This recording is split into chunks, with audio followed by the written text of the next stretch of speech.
So పాకిస్తాన్లో మన Indian citizens మామూలుగా ఉన్న వాళ్ళ పరిస్థితి ఎలా ఉంటుంది సార్ ఇప్పుడు? అంటే నార్మల్గా మొన్న బార్డర్లో ఈ వార్కి ముందు మొత్తం సిటిజన్స్ అందరినీ ఎవరి కాళ్ళకి వెళ్ళిపోమన్నారు. ఏ కంట్రీ వాళ్ళని ఆ కంట్రీలోకి వెళ్ళిపోమని చెప్పారు. ఏదో డెడ్ లైన్ ఇచ్చారు, డెడ్ లైన్లో దాటి ఉంటారు. ఎవరన్నా అక్కడ ఇంకా చిక్కుకుపోయి రాలేదనుకోండి, ఇండియన్ ఎంబసీని మన వాళ్ళని అప్రోచ్ అవటమే అంతే. అంతేగాని వాళ్ళు ఏం చేస్తే మళ్ళీ తేడా వస్తుంది కాబట్టి ఏం చేయరు పాకిస్తాన్ కూడా. ఇప్పుడు అదేవిధంగా పాకిస్తాన్ పౌరులు కూడా ఎవరైనా ఉన్నారనుకోండి ఇక్కడ, వాళ్ళు కూడా వెళ్ళిపోతారు. అండ్ ఇండియా నుంచి మెయిన్గా 2 డిమాండ్లు అయితే వినిపిస్తున్నాయి ఈ యుద్ధం ద్వారా. ఒకటి మసూద్ అజార్ని అప్పగించాలని చెప్పేసి, 2 POకి మనకి ఇచ్చేయాలని చెప్పేసి. ఈ 2 అయ్యే పనులు అంటారా? అవ్వచ్చు. ఇప్పుడు వాళ్ళకి నిజంగా నిన్నటిదాకా పాకిస్తాన్ ఆర్గ్యుమెంట్ ఏంటి, మేము కూడా ఉగ్రవాద పీడిత దేశమే, మాది కూడా బాధితులమే, మా దగ్గర ఉగ్రవాదులు ఎవరు లేరా అన్నాడు. కానీ ఉగ్రవాదులు ఉన్నారు అక్కడ, 100 మంది పైన చనిపోయారు మొన్న అటాక్స్లో. ఈ అజర్ మసూద్కి సంబంధించిన కుటుంబ సభ్యులు, తమ్ముడు, వాళ్ళ బావమరుదులు అందరూ చనిపోయారు. వాళ్ళలో కాందహార్ విమాన హైజాక్ సూత్రధారి విమానాన్ని హైజాక్ చేసి అజర్ మసూద్ని విడిపించాడు, అతను కూడా చనిపోయాడు.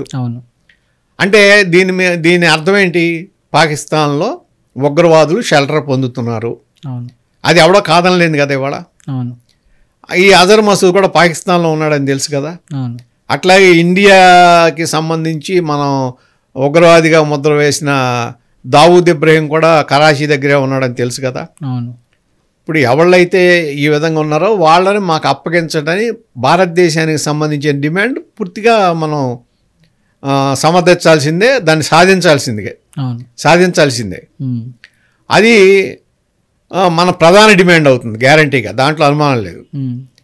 తర్వాత ఇప్పుడు మీరు అన్నారు POకి ఏదైతే ఉందో, నిజంగా ఒక విధంగా నా ఉద్దేశం అయితే మన ఇండియా కొద్దిగా స్లోగా యాక్ట్ చేయటం మనకు నష్టం చేసింది.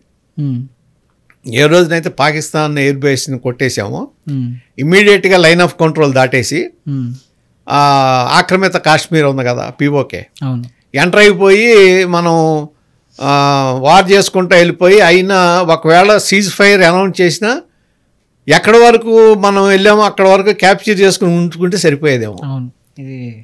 అది కొద్దిగా స్లో అయ్యామో అనిపిస్తుంది. ఎందుకంటే పాకిస్తాన్కి సంబంధించి వాళ్ళ నిస్సహాయ స్థితిలో ఉన్నప్పుడు ఒక పక్కేమో బెలూచిస్తాన్లో ఆర్మీ వాళ్ళు, బెలూచిస్తానే పాకిస్తాన్లో 40% ల్యాండ్, అది వాళ్ళు తిరుగుబాటు చేస్తున్నారు అక్కడ. ఈ పరిస్థితి ఉన్నప్పుడు మనం అక్కడ కొద్దిగా స్లోగా యాక్ట్ చేసేమో అనిపిస్తుంది. అవును. నువ్వు బెలూచిస్తాన్ గురించి మనం మాట్లాడుకుంటే, బెలూచిస్తాన్నే లేకుండా చేయాలని పాకిస్తాన్ ఆర్మీ చూస్తుందని కొన్ని న్యూస్ అట్లా బయటకు వచ్చినాయి. అంటే ఇప్పుడు పాకిస్తాన్ ఆర్మీ బెలూచిస్తాన్ మీద దాడి చేస్తుందంట. ఎందుకంటే మనకు ఇండియా పాకిస్తాన్ వార్ జరిగినప్పుడు వాళ్ళ దాంట్లో వాళ్ళ ల్యాండ్ అది పనిలో పని అని చెప్పేసి బెలూచిస్తాన్ వాళ్ళు వీళ్ళ మీద బాంబులు వేశారు.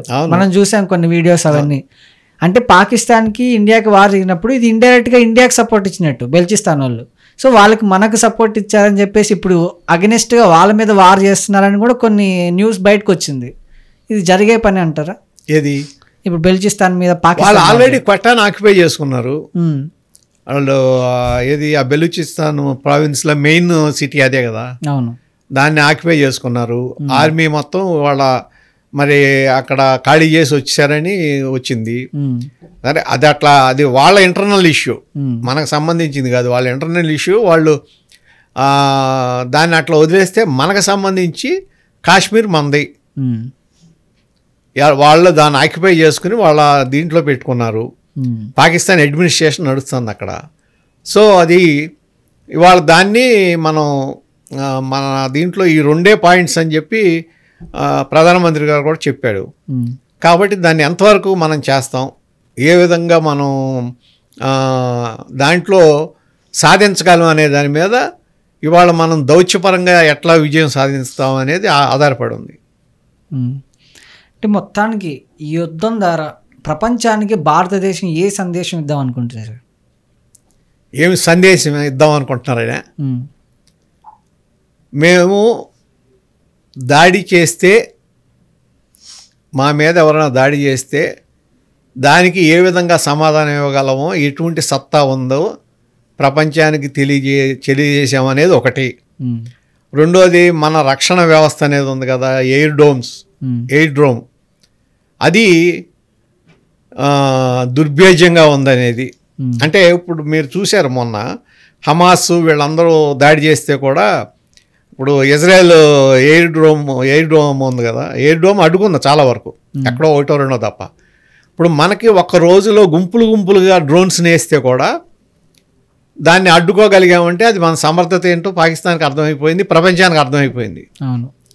రెండోది ఎదుటివాడిని మనం స్ట్రైక్ చేయాలంటే ఎంత దూరం వెళ్ళగలము, ఏ విధంగా స్ట్రైక్ చేయగలము, ఎంత కెపాసిటీతో మనం దాడి చేయగలం అనేది దానికి అల్టిమేట్ ఏంటంటే బ్రహ్మోస్ మిసైల్ అది చూపించింది. దాన్ని చూసిన తర్వాతే అర్థమైపోయింది వాళ్ళకి. అంటే మీకు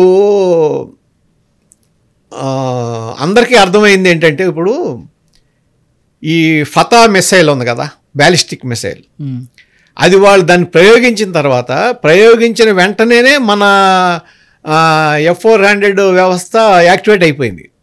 దాన్ని ట్రాక్ చేసి పాకిస్తాన్ టెరిటరీలోకి వెళ్ళి దాన్ని డిస్ట్రాయ్ చేసింది. అంటే రేపు వాళ్ళు ఒకవేళ న్యూక్లియర్ వెపన్ కూడా ప్రయోగిద్దాం అనుకున్నారనుకోండి, మొదలెట్టగానే ట్రాక్ చేస్తారు, అది వాళ్ళ టెరిటరీలో పేల్చేస్తారు. నెక్స్ట్ స్టెప్ ఏంటంటే మన బ్రహ్మోస్ వెళ్ళి వాళ్ళ న్యూక్లియర్ సెంటర్స్ ఉంటాయి కదా, బేస్ బ్లాస్ట్ చేసేస్తుంది. అల్టిమేట్గా జరిగేది ఏంటి? పాకిస్తాన్ నష్టం, అంతే కదా. అంటే ఇది అర్థమైపోయింది వాళ్ళకి. మనం ఏదైతే న్యూక్లియర్ బాంబు ఉందో మా దగ్గర అని చెప్పి భయపెడుతున్నామో, ఆ దాన్ని మన వాళ్ళు ఏంటంటే ఈ భయం అంతా పనికిరాంది, చిన్నపిల్లల గేమ్ లాగా కాదని చెప్పి చూపించారు వాళ్ళకి. ఇది ప్రపంచానికి అర్థమైంది.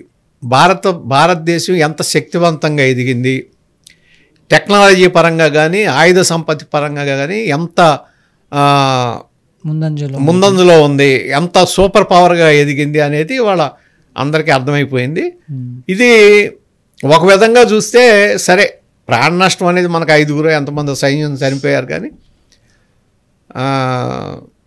ఎవరు యుద్ధం కోరుకోరు. కానీ యుద్ధం వస్తే ఈ విధంగా జరగాలని మాత్రం అనుకోవాలి. సో పాకిస్తాన్ IMF నుంచి లోన్ తీసుకోవడం జరిగింది. అంటే ఇప్పుడు కుక్కతో ఒక వంకర అని మనం మాట్లాడుకున్నట్టు, మళ్ళీ టెర్రరిజంకే పెడుతుందా ఈ డబ్బులని తీసుకుపోయి, లేకపోతే ఏదైనా యూజ్ అయ్యి పనికొచ్చే పని చేసుకుంటుందా?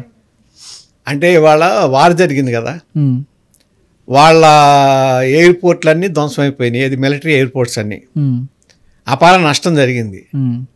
తర్వాత ఇప్పుడు ఈ డ్రోన్స్ ఇవన్నీ వాడేశారు చాలా వరకు. ఇవాళ దానికి సంబంధించి ఈ అప్పుని తీసుకెళ్ళిపోయి అమెరికాకి, చైనాకి అప్పచెప్పి అక్కడ నుంచి ఆయుధాలు కొనుక్కోవడానికి తప్ప వాళ్ళు డెవలప్ చేయడానికి కూడా చాలదు. ఇప్పుడు ఆయుధాలు కొనుక్కోవాలి వెళ్ళాళ్ళు, ఆ ఎయిర్ స్ట్రిప్స్ అన్ని సరి చేసుకోవాలి. ఇంకా ప్రజలకేమి ఇస్తారు, లేకపోతే ఇది టెర్రరిస్ట్ సెంటర్లకు ఏమైనా సహాయం చేయగలరా అంటే చేసే పరిస్థితి కూడా లేదు వాళ్ళకి. సో దీన్ని మళ్ళీ తీసుకెళ్ళి ఏ IMF లోన్ ఉందో దాన్ని మళ్ళీ వాళ్ళ ఆయుధ కొనుగోలుకే వాడాలి, మళ్ళీ అమెరికాకి, చైనాకి వెళ్తాయి డబ్బులన్నీ. తర్వాత ట్రేడ్ మార్కెట్ కూడా పెరిగింది అని కూడా తెలుస్తుంది. వాళ్ళది కాదు, మంద పెరిగింది. మంద పెరుగుతుంది కదా ఆటోమేటిక్గా. Winner is winner. ఇప్పుడు వాళ్ళు ఎన్ని అబద్ధాలు చెప్పినా, వాళ్ళ ఆర్మీ